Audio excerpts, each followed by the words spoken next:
Hello everyone, welcome to rainbow taste. నేను మీ కళ్యాణి. ఈరోజు మన రెసిపీ వచ్చేసి గోంగూర పచ్చడి అండి. ఎలా చేసుకోవాలో చూద్దాం, వచ్చేయండి. ఫస్ట్ ప్యాన్లో ఆయిల్ వేసుకున్నాను నేను. ఈ ఆయిల్లో జీలకర్ర, ఆవాలు, మెంతులు, ఎండుమిరపకాయలు వేసి వేయించుకుంటున్నానండి. ఈ గోంగూర పచ్చడికి ఎండుమిరపకాయలు కొంచెం ఎక్కువే పడతాయి. మీ కారం తగినట్టుగా చూసుకుని వేసుకోండి.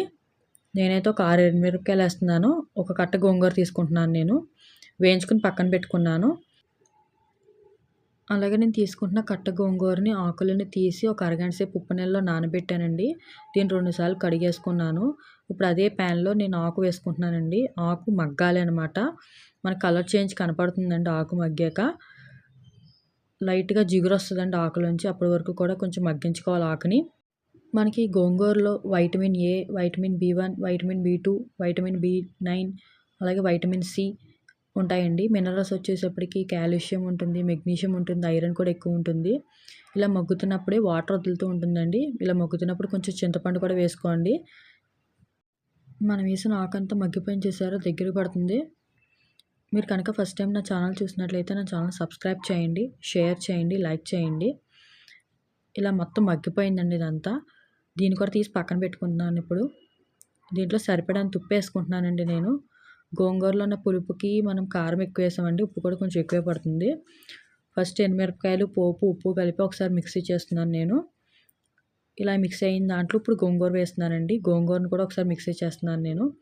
ఆకు ఆకుగా పలుపలుగ్గా ఉండకుండా చక్కగా ఫైన్గా పేస్ట్లా ఉంటుంది. తినడానికి బాగుంటుంది మనకి. ఇప్పుడు పోపు పెడుతున్నానండి. దీనికోసం ఆయిల్ వేసుకుంటున్నాను. దీంట్లో జీలకర్ర, ఆవాలు, మెంతులు, మినపప్పు, ఎండుమిరపకాయలు, కరివేపాకు వేస్తున్నానండి. నేను దీంట్లో పొట్టు లేని మినపప్పు వాడుతున్నాను. మీరు పొట్టు ఉన్న మినపప్పు కూడా వాడుకోవచ్చు అండి. చాలా రుచిగా ఉంటుంది. ఈ పోపుని చక్కగా దోరగా వేపుకుందామండి. ఈ గోంగూర పచ్చడి చాలా సులువుగా చేసుకోవచ్చండి. ఇలాంటి వర్షాకాలంలో అయితే 2-3 రోజులు చక్కగా నిల్వ ఉంటుంది కూడా. నాకు పోపు అంతా ఎగిపోయింది. నేను పేస్ట్ చేసుకున్న గోంగూరని కూడా దీంట్లో వేస్తున్నాను. ఒకసారి అంతా కలిసేలా కలిపేస్తున్నానండి పోపులోని.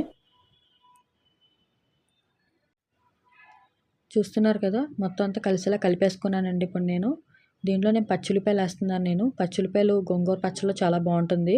మనం తింటున్నప్పుడు తగులుతూ ఉంటుందండి పచ్చిమిరపకాయ. దాని టేస్ట్ చాలా బాగుంటుంది. అంతే అండి, గోంగూర పచ్చడి రెడీ అయిపోయింది. నచ్చిందా? మీరు కూడా ట్రై చేయండి. మీకు ఎలా కుదిరింది అనేది నాతో కామెంట్ బాక్స్లో షేర్ చేసుకోవడం అస్సలు మర్చిపోవద్దు. Thank you for watching.